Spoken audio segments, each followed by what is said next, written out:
প্রচণ্ড বৃষ্টি পড়ছিল, বাড়ি থেকে বেরোনো যাচ্ছিল না। আর নিরামিষের দিন লুচি পরোটার সঙ্গে রাত্রে একটা তরকারি করেছিলাম, তাতে হবে না। আর জানেন তো, নিরামিষের দিন একটু বাড়িতে মিষ্টি না হলে কারোরই চলবে না। দোকান বন্ধ ছিল, কি করব, তাই বাড়িতেই মিষ্টিটা তৈরি করলাম আর আপনাদের সঙ্গে শেয়ার করলাম।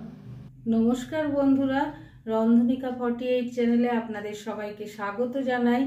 আজ আপনাদের নতুন একটা রেসিপি করে দেখাবো। চলুন তবে রেসিপিটা শুরু করা যাক।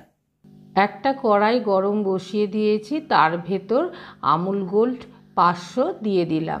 কড়াইতে দুধটা পুরো দেওয়া হয়ে গেলে আস্তে আস্তে গরম করতে হবে আর হাতা দিয়ে নাড়তে হবে। এইভাবে দুধটা ফুটিয়ে ফুটিয়ে প্রথমে ঘন করে নিতে হবে আর সমানে হাতাতে করে নাড়তে হবে। দুধটা গরম বসিয়ে দিলাম, তার মাঝখানে একটা জিনিস রেডি করে নিতে হবে, সেটাকে রেডি করে নিচ্ছি। একটা ছোট বাটি নিয়ে তার ভেতর 2 চামচ ভিনেগার দিয়ে দেবো।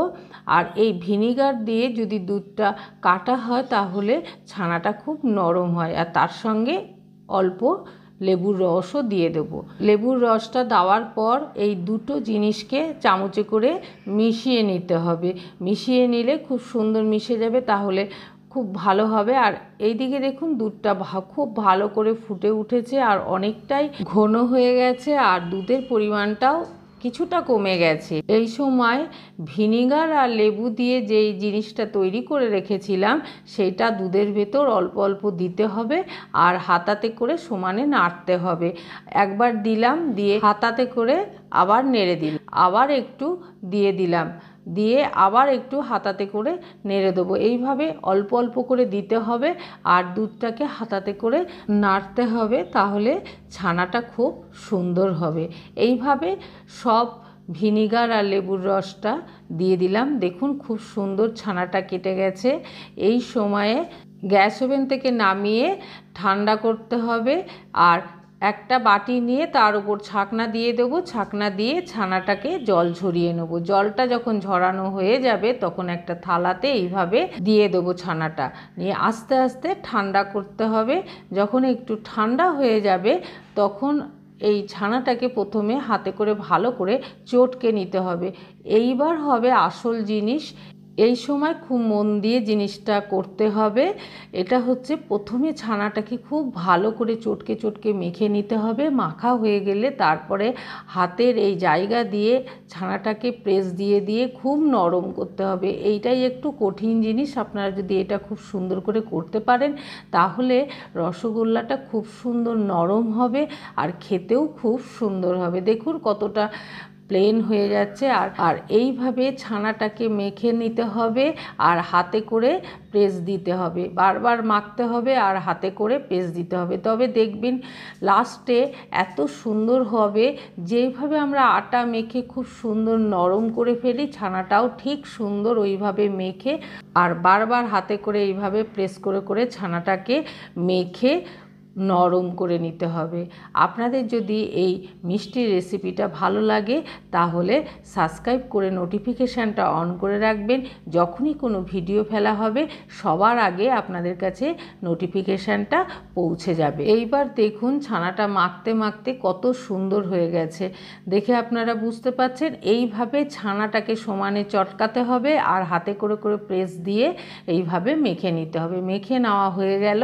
এইবার ওই ছানার ওই মণ্ডটাকে লম্বা করে নিলাম, তারপর মাঝখান থেকে 2 টুকরো করে নিয়ে ছোট ছোট করে লেচি কেটে নিলাম, তারপর হাতে পাকিয়ে খুব সুন্দর করে গোল করে নিলাম। আপনারা দেখে নিশ্চয়ই বুঝতে পারছেন। আপনাদের যদি এই রসগোল্লার রেসিপিটা ভালো লেগে থাকে তাহলে ছোট্ট করে একটা লাইক করে দেবেন আর সবার কাছে শেয়ার করে দেবেন। আস্তে আস্তে সব মিষ্টিগুলো পাকিয়ে নিলাম, নিয়ে একটা থালাতে রেডি করে নিলাম। সব কিছু তো রেডি হয়ে গেল। এইবার মিষ্টিগুলোকে রসে ফেলতে হবে। তার জন্যে গ্যাস ওভেনে একটা কড়াই গরম বসিয়ে দিলাম, তার ভেতর জল দিয়ে দেবো। জলটা যখন উষ্ণ গরম হয়ে যাবে তখন তার ভেতর এলাচ দিয়ে দিতে হবে 2টো। আমি গোটা এলাচ দিলাম, আপনারা ইচ্ছা করলে গুঁড়ো দিতে পারেন।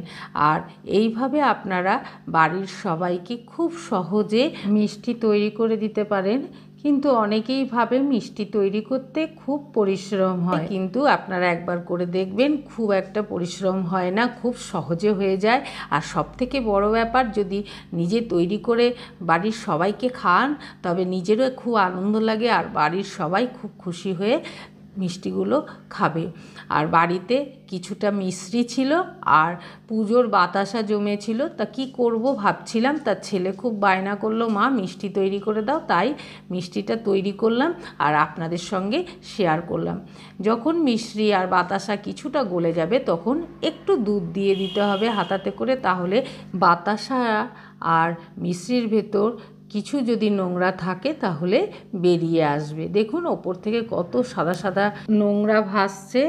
এই নোংরাগুলো ছাঁকনার সাহায্যে আস্তে আস্তে সব তুলে নিতে হবে। সবটা তোলা সম্ভব নয়, তবুও যতটা তোলা যাবে তুলে নিতে হবে। আস্তে আস্তে ধৈর্য ধরে যদি পুরোটা তোলা হয় খুব ভালো হবে। তা ফুটিয়ে নিলাম, আপনারা দেখতে পাচ্ছেন যে রসটা কিন্তু খুবই পাতলা হবে, খুব পুরু হবে না। এইভাবে ফুটিয়ে নিয়ে যখন ভালোভাবে ফুটে উঠবে তখন মিষ্টিগুলো ছেড়ে দেবেন। আর মিষ্টি ভালো তৈরি হয়েছে এর প্রমাণ হচ্ছে যখন মিষ্টিগুলো রসে ফেলবেন দেখবেন সব মিষ্টিগুলো ওপরে ভাসছে। আপনারা দেখে নিশ্চয়ই বুঝতে পারছেন। এইভাবে খুব সহজেই আপনারা ঘরে বানিয়ে নিতে পারেন। অনেক সময় পুজোর বাতাসা মিষ্টি ঘরে জমে থাকে, তা সেগুলো শুধু শুধু ফেলে না দিয়ে, নষ্ট না করে, ঘরে তো দুধ সবারই থাকে, তা এইভাবে খুব সহজেই আপনারা রসগোল্লা কালোজাম তৈরি করে নিতে পারেন। আপনাদের আস্তে আস্তে সব মিষ্টির রেসিপি আমি দেখাবো। রান্না দেখাতে দেখাতে মিষ্টি বা অন্য স্ন্যাক্স দেখানো হয় না, এবার আস্তে আস্তে সব কিছুই ঘুরিয়ে ফিরিয়ে আপনাদেরকে দেখাবো। দেখুন মিষ্টিগুলো দেখতে কত সুন্দর লাগছে আর সবকটা খুব ফুলেছে আর ওপর দিকে দেখুন ভাসছে।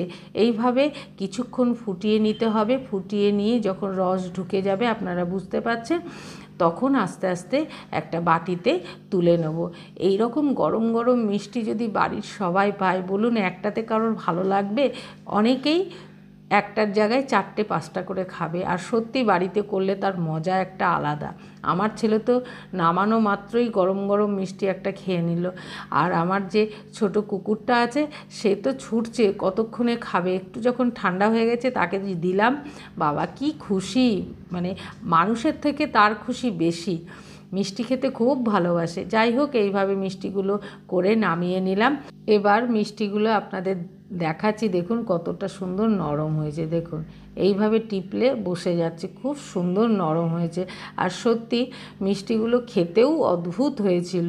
আপনারা অবশ্যই একবার বাড়িতে করবেন আর আমাকে কমেন্ট করে জানাবেন।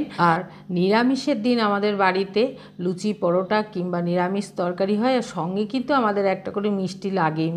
মিষ্টি যদি না থাকে তবে পায়েস করতে হবে। তা আজকে আর মিষ্টি কিনে আনা হয়নি, ছেলে বলেছে আমি খাবো না, তোমাকে মিষ্টি করে দিতে হবে, তাই মিষ্টিটা তৈরি করলাম আর আপনাদের সঙ্গে শেয়ার করলাম। অবশ্যই আমাকে কমেন্ট করে জানাবেন কেমন হয়েছে। গরম গরম লুচি করেছিলাম, তার সঙ্গে একটা তরকারি করেছি আর মিষ্টি দিয়েছি। সবাই খুব খুশি হয়েছে আর আনন্দ করে খেয়েছে। এইভাবে বাড়ির লোক যদি আনন্দ পায়, আমরাও কোনো জিনিস করে খুব আনন্দ পাই। আপনারা সবাই ভালো থাকবেন, সুস্থ থাকবেন, সাবধানে থাকবেন। পরে আবার আপনাদের সঙ্গে নতুন একটা রেসিপি নিয়ে দেখা হবে। পুরো রেসিপিটা দেখার জন্যে আপনাদেরকে অসংখ্য ধন্যবাদ।